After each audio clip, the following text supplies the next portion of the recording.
Welcome back to Randy's Old Time Radio Shows. Today we spotlight the John J. Anthony Program, a pioneer in radio advice shows from the 1940s. Broadcast nationally on Mutual, it featured real-life marital and family dilemmas, answered with the calm, compassionate voice of John J. Anthony. Listeners wrote in with, "Mr. Anthony, I have a problem," seeking his thoughtful guidance.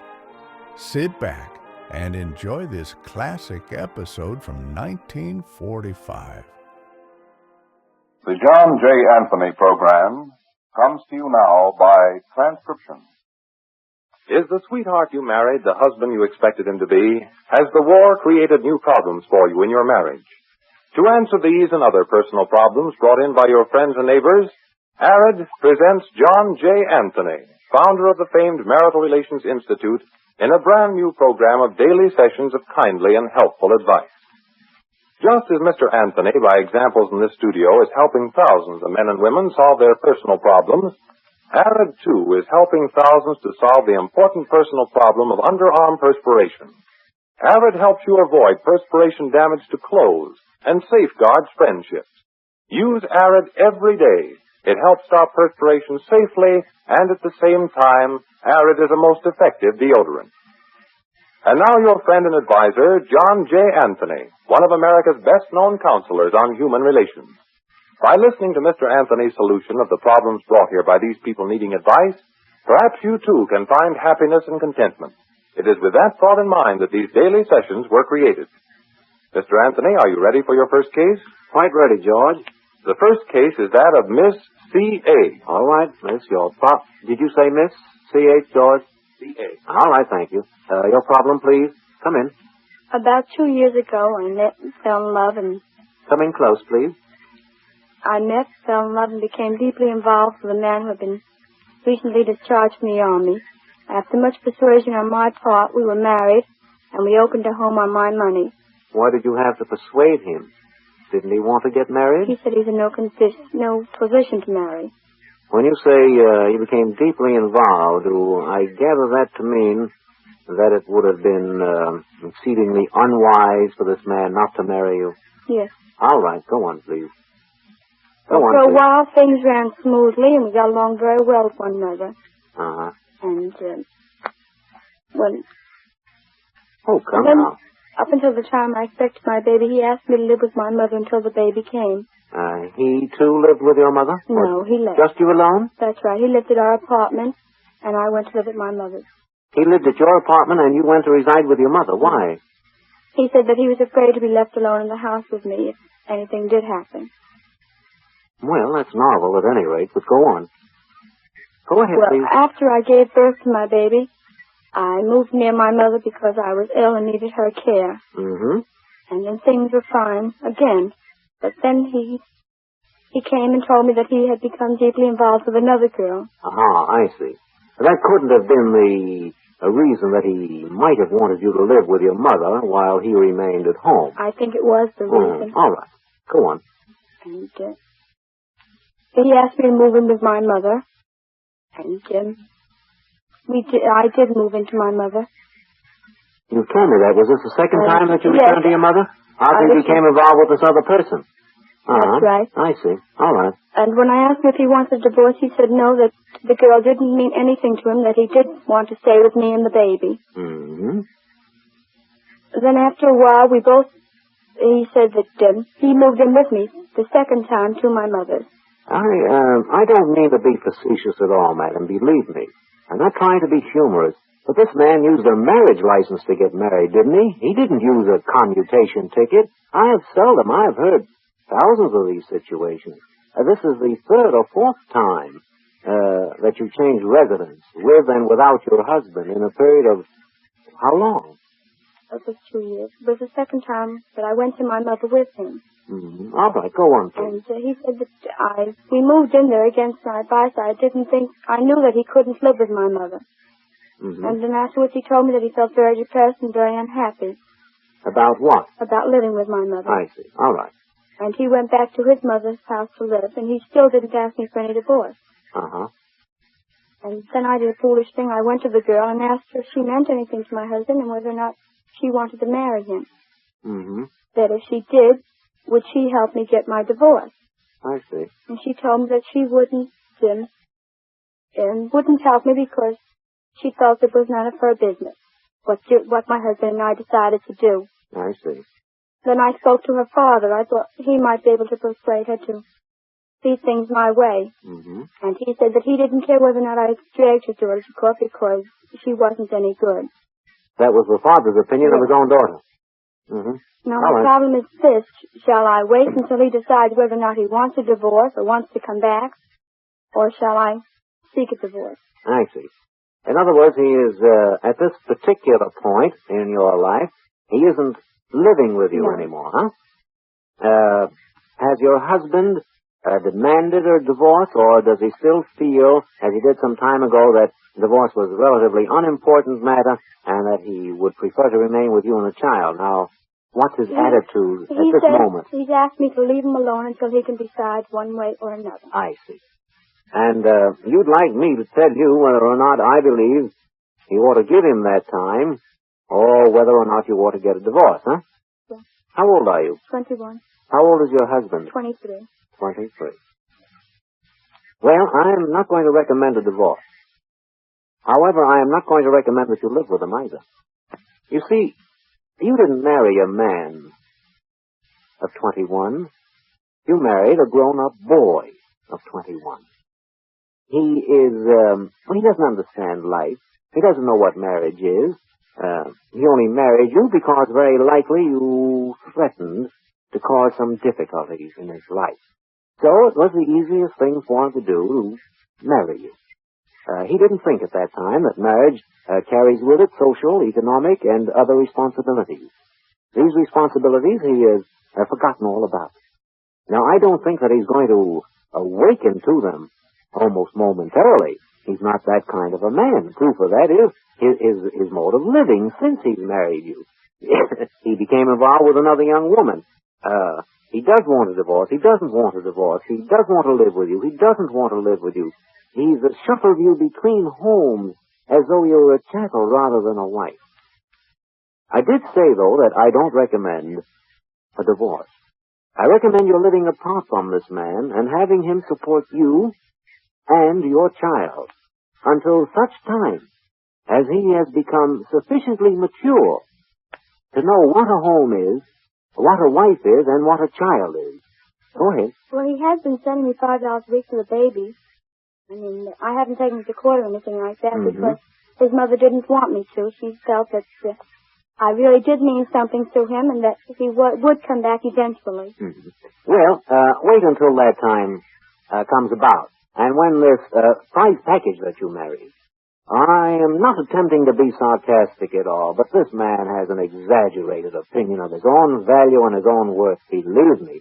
Not only that, but all the women in his life, including his wife, of course his mother too, have an exaggerated idea of this man's value. It's untrue. There are other men, far more important men than this boy that you married. You stay away from him, and when he does finally make up his mind that he wants to come back to you, be very, very careful about taking him back. Make certain that he knows what marriage is. Make certain that he knows the responsibilities entailed in that marriage. And make sure that the love you think you now have for him still is in your heart. Go on. Here's another thing. You see, my mother-in-law wants to see the baby, and I have been bringing the baby to her weekends, but every time I go, he's been there, and we've ended up in an argument. So I don't know whether to continue bringing the baby to her or not. I think you ought to bring the child to your in-laws' home. As a matter of fact, if the quarrels between you and your husband, when you live there, become too severe, have your in-laws come to visit you if they want to see the child.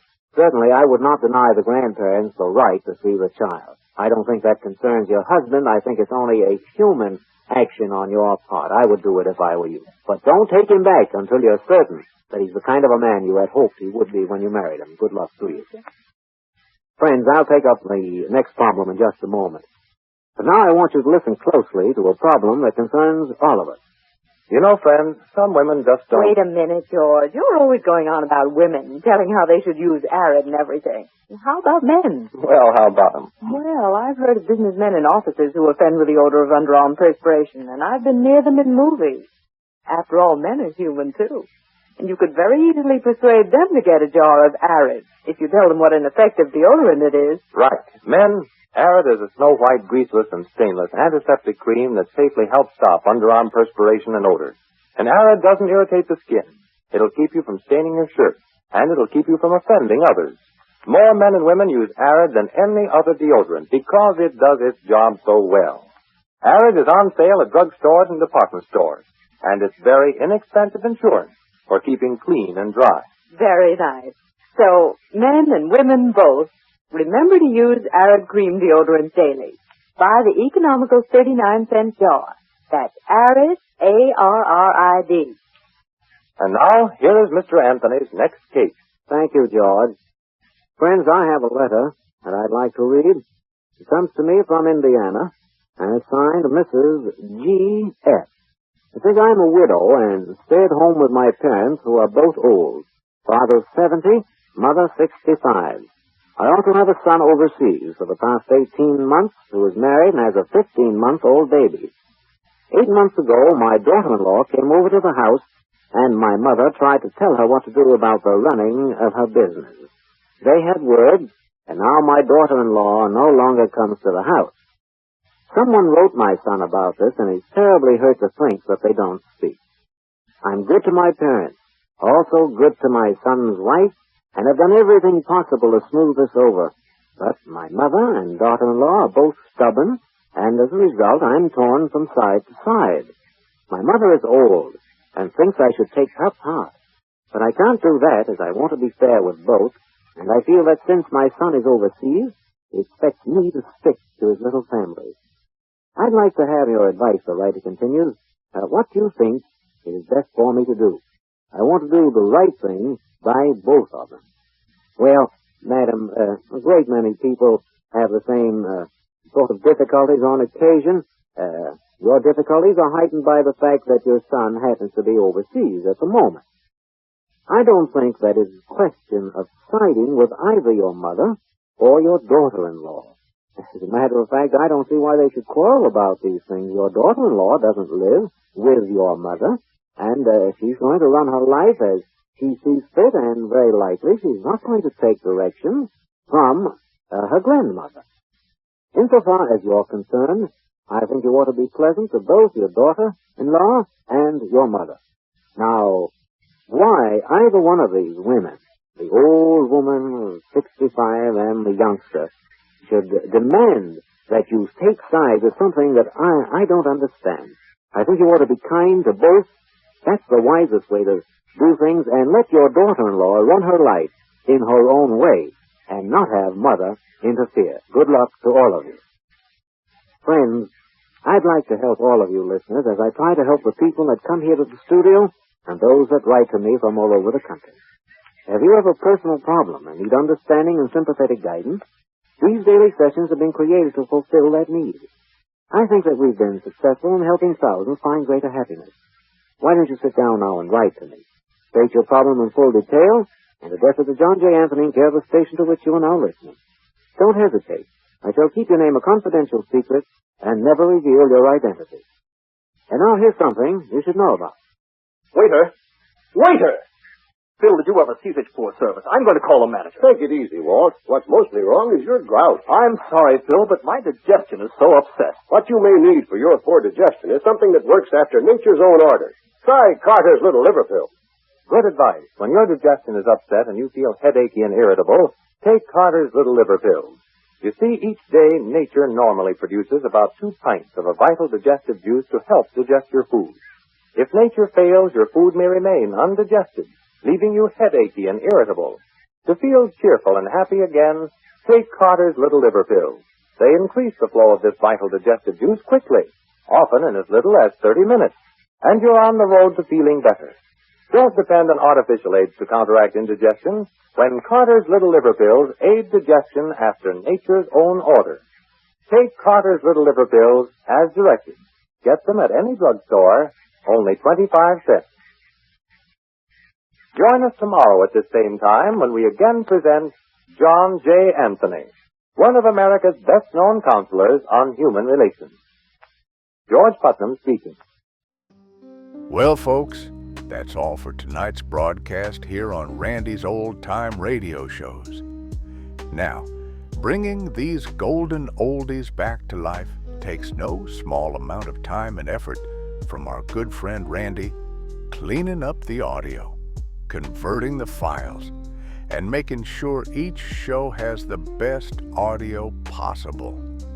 If you've enjoyed the program and you'd like to help keep these classics on the airwaves night after night, why not consider a small donation? Every penny goes straight to supporting Randy's work and helping this channel stay on the air. You'll find the links down in the description below.